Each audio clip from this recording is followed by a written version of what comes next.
The 5.1 magnitude earthquake has hit the south coast this afternoon. Because of that magnitude 8.7 earthquake that occurred off the eastern coast. A series of tremors began quietly beneath the frigid waters off Canada's western coastline, the first few small enough to pass unnoticed by most residents on land.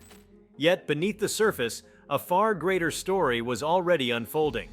Over the span of just a few short days, scientists recorded a staggering 2,000 earthquakes along a volatile stretch of the Pacific boundary. The sudden surge in seismic activity was unlike anything the region had experienced in living memory, and the sheer density of the events immediately set off alarms within the scientific community. The coast, stretching from Vancouver Island deep into the offshore fault lines, became a point of intense scrutiny as geophysicists rushed to interpret what these rapid-fire quakes might signify. Before we start, smash the like and subscribe buttons for more updates. The tremors were not uniform in size or spacing. Some were barely detectable by seismometers, registering as gentle shifts in the crust, while others were powerful enough to be felt inland, rattling windows and stirring unease among coastal residents. Together, they painted a complex picture of geological stress building beneath the ocean floor. The offshore region in question is part of the infamous Ring of Fire, a vast chain of seismic and volcanic activity encircling the Pacific Ocean. It is here that the North American plate meets the massive Juan de Fuca plate, a subduction zone known to be capable of generating catastrophic earthquakes. This sudden burst of thousands of tremors concentrated in such a short time frame was the kind of development that keeps seismologists awake at night. Research stations along the coast had been quietly collecting data for months, noting subtle shifts and changes in the deep-sea pressure sensors placed along the fault lines. These devices, designed to detect both earthquakes and underwater landslides, began to register an abnormal spike in microseismic activity. At first, scientists suspected it might be part of a slow-slip event, a phenomenon in which tectonic plates shift gradually over weeks or months without producing a large, singular quake. However, the rhythm and frequency of these new tremors quickly diverged from the patterns typically associated with such slips. The activity was erratic, concentrated in multiple clusters rather than along a single continuous path, suggesting that several fault segments were experiencing heightened stress simultaneously. For coastal geologists and earthquake modelers, the pattern was deeply concerning. The sheer number of events, coupled with their distribution, hinted at more than just a passing tectonic adjustment.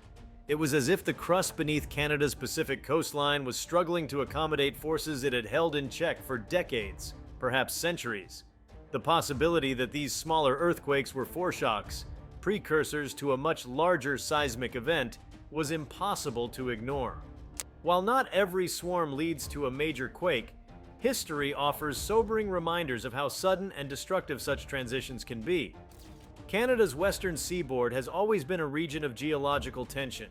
Vancouver Island, the Gulf Islands, and parts of British Columbia's mainland sit precariously close to the Cascadia subduction zone, one of the most dangerous fault lines in the world.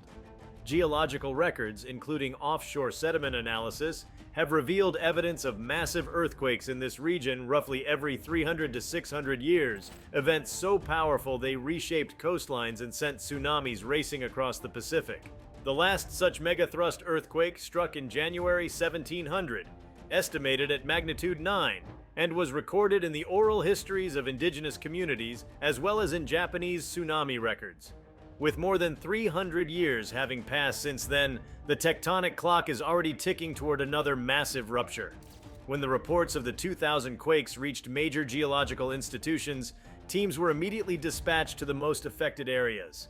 Ships carrying deep-sea monitoring equipment were sent offshore to gather fresh data from the ocean floor, while drones and aircraft equipped with LiDAR scanned the coastline for any signs of subtle land deformation.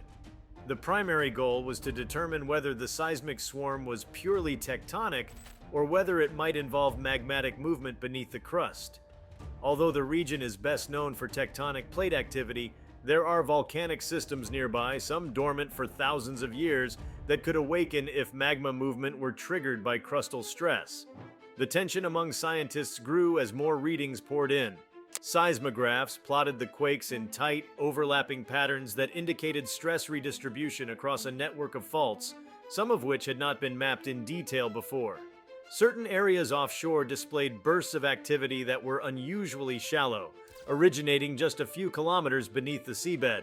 Shallow quakes tend to cause more intense shaking at the surface and, in the oceanic environment, can also dislodge sediments and trigger underwater landslides. Such slides, if large enough, can generate localized tsunamis, waves that could reach coastal communities within minutes, leaving little time for warning. The pace of the swarm was relentless. Hours passed without a lull, each quake following another in a staccato rhythm of geological unrest. Scientists working in the seismology centers kept constant watch over their screens, tracing energy waves as they rippled through the crust. Some modeled the swarm as a cascade event, where the rupture of one small fault transfers stress to its neighbors, setting off a chain reaction. Others speculated that the swarm was part of a much broader buildup of energy along the Cascadia subduction zone, one that might eventually be released in a single devastating event. Local authorities, briefed by the scientific teams, began preparing coastal monitoring systems for rapid deployment of alerts if necessary. While no official evacuation orders were in place, the heightened state of readiness reflected the seriousness with which the swarm was being treated. The challenge lay in the uncertainty. No one could say with precision whether these thousands of tremors were the end of the story or the opening chapter of something far greater. The Canadian Hydrographic Service, responsible for charting marine hazards, worked alongside oceanographic institutes to inspect the seabed for cracks or displacements that might not yet have been detected by seismic readings alone. Advanced sonar mapping revealed subtle ridges and disruptions along certain fault lines, evidence that the seafloor had shifted in multiple spots.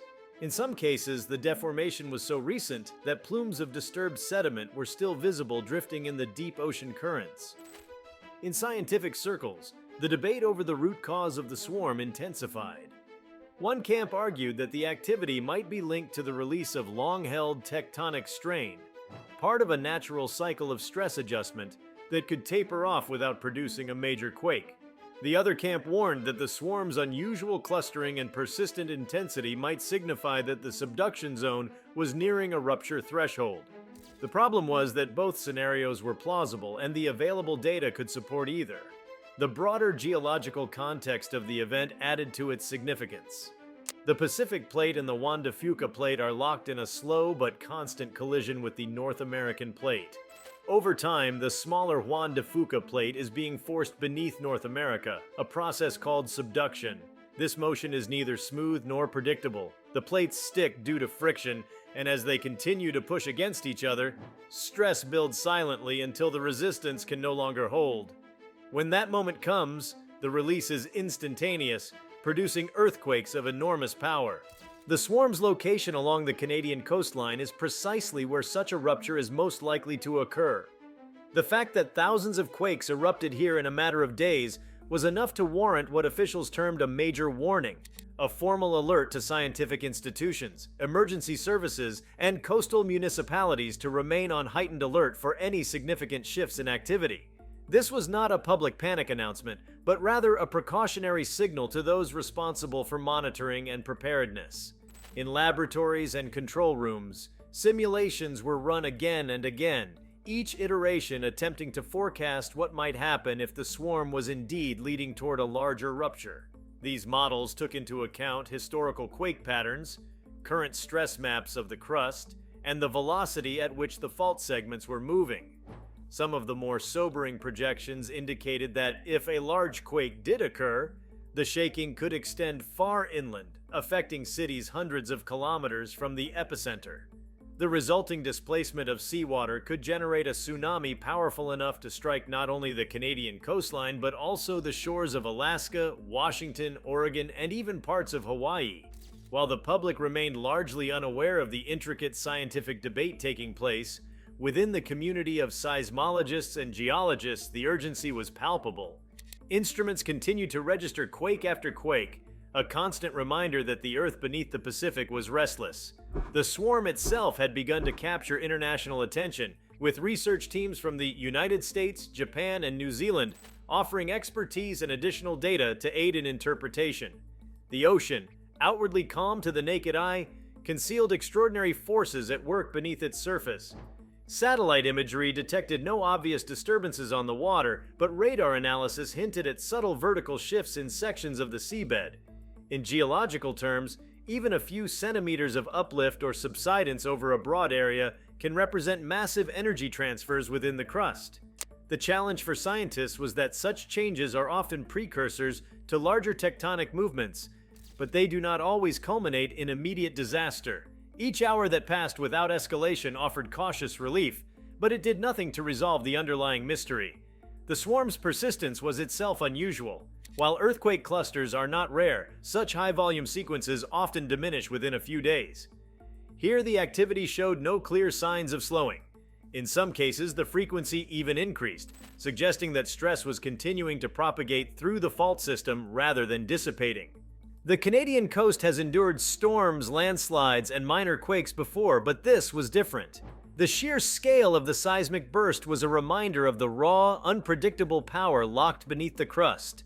For scientists, it was a rare opportunity to study a live event in unprecedented detail, even as they grappled with the very real possibility that they were witnessing the prelude to a far more significant geological shift. The research vessels stationed offshore became floating laboratories equipped with seismic arrays, ocean bottom seismometers, and hydrophones to detect even the faintest rumble. These ships relayed data in real time to shore-based stations, where analysts pored over each waveform for patterns that might reveal the swarm's underlying mechanics. The hope was to detect any clear signal, a change in frequency, depth, or magnitude distribution, that might indicate whether the swarm was ramping toward a peak or beginning to fade. Yet for all the technology deployed, the fundamental truth remained. Earthquakes are inherently unpredictable. The best that science could offer was probability, not certainty. That uncertainty was the very reason the major warning had been issued. A complex tectonic puzzle was unfolding beneath the ocean, and until more pieces could be fitted together, the potential outcomes ranged from a harmless tapering off to the genesis of a catastrophic event. The escalation of seismic monitoring intensified as the swarm continued to unfold, drawing in additional resources from across Canada and beyond. Deep ocean research buoys, anchored miles offshore, became vital sentinels in this unfolding drama. They were equipped not just to record tremors, but also to detect minute changes in ocean pressure that might hint at underwater displacements. Every reading was scrutinized for signs of unusual energy transfer, energy that might be building toward a more concentrated release. The network of these buoys effectively created a living map of the ocean floor's agitation, and their combined data streams told a story of relentless motion far below the surface. While the initial focus had been on the seismicity itself, researchers soon broadened their scope to include geochemical analysis of the surrounding waters. Small robotic submersibles collected samples from the seabed, particularly near active vent fields and fault fractures.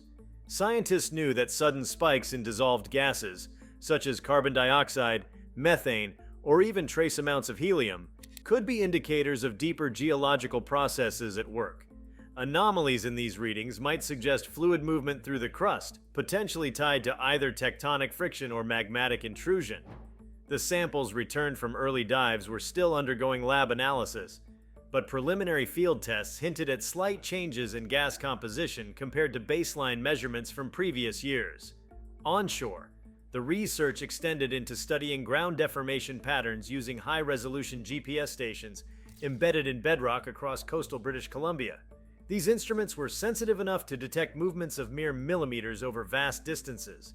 Technicians began noticing subtle, uneven shifts in certain regions, with some areas inching westward toward the ocean while others appeared to tilt inland. The differential motion hinted at a complex interplay between locked and slipping fault segments. In some places, the crust seemed to be bending rather than breaking, an ominous signal that stress was not being released evenly. The region's indigenous knowledge holders, whose oral histories preserve detailed accounts of past seismic and tsunami events, were also consulted by scientists seeking a broader perspective. Many First Nations communities along the Pacific coast have stories describing the ocean receding rapidly before returning with devastating force, or entire stretches of forest suddenly subsiding into the sea. These accounts, passed down through generations, aligned closely with geological evidence of previous megathrust earthquakes.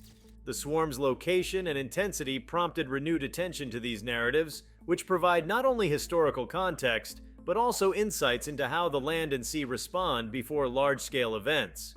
Meteorological agencies, though not directly involved in earthquake prediction, began coordinating with seismic institutions to ensure that emergency communication systems could operate seamlessly in the event of a larger rupture. While earthquakes themselves are unaffected by weather, storm conditions can complicate evacuation efforts, interfere with coastal monitoring equipment, and amplify the dangers of tsunami surges.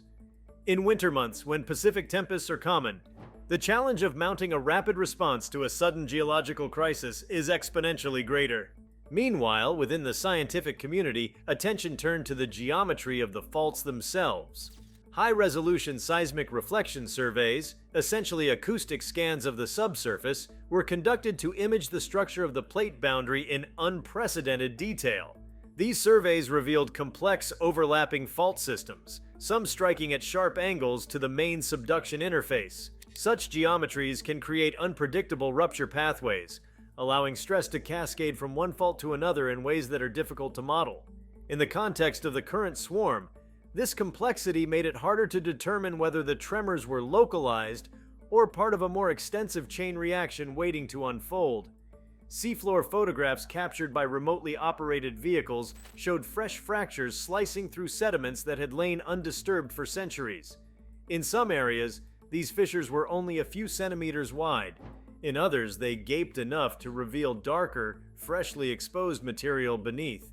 Around several cracks, fine clouds of silt and organic debris swirled in the currents, indicating very recent disturbance. The visual confirmation of such fractures added weight to the theory that the swarm was actively reshaping sections of the seabed. From an ecological standpoint, the sudden geological activity raised questions about the stability of local marine habitats. The Pacific Northwest's coastal waters are home to vast kelp forests, fragile coral communities, and critical breeding grounds for fish and marine mammals. A significant seismic event could alter these ecosystems dramatically through either direct seabed upheaval or changes in ocean chemistry and circulation. Scientists from marine biology departments began collaborating with seismologists to anticipate potential impacts, particularly on species that rely on specific seabed features or stable salinity and temperature conditions. As days passed, the swarm became a central focus in academic circles worldwide. Research conferences held virtually saw packed sessions where the latest data was shared in near real time. Each new plot of quake magnitude versus frequency, each refined 3D model of fault movement, was met with intense scrutiny.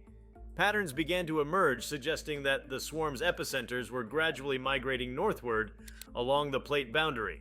This directional shift was interpreted by some as evidence of a propagating rupture front, slowly unlocking adjacent sections of the fault.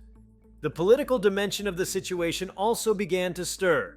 Provincial and federal agencies recognized that a concentrated sequence of thousands of earthquakes could not be ignored from a policy standpoint.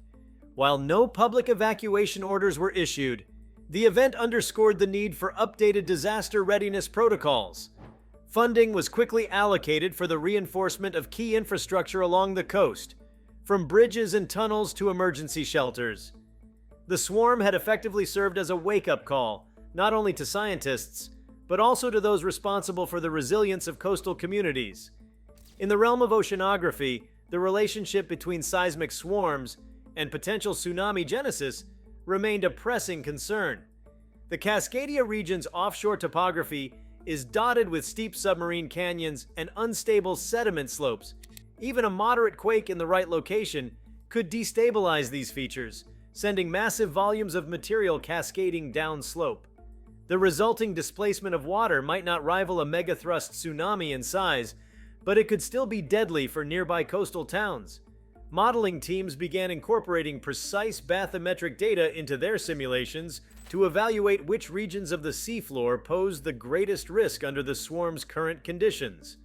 While much of the attention was focused offshore, inland fault systems were not ignored. The strain patterns recorded near the coast sometimes extend hundreds of kilometers inland, affecting networks of secondary faults that cut through mountain ranges and valleys. A powerful offshore quake could, through stress transfer, trigger damaging tremors far from the ocean. In certain inland regions, infrastructure such as pipelines, rail lines, and hydroelectric dams are situated directly atop or adjacent to these faults, making them potential points of vulnerability. If you liked this video, please give it a like and subscribe to our channel. Also, leave your comments below and tell us, what are your thoughts on Canada's 2000 quakes? What do you expect will happen? We want to hear from you. Thank you for watching and see you next time.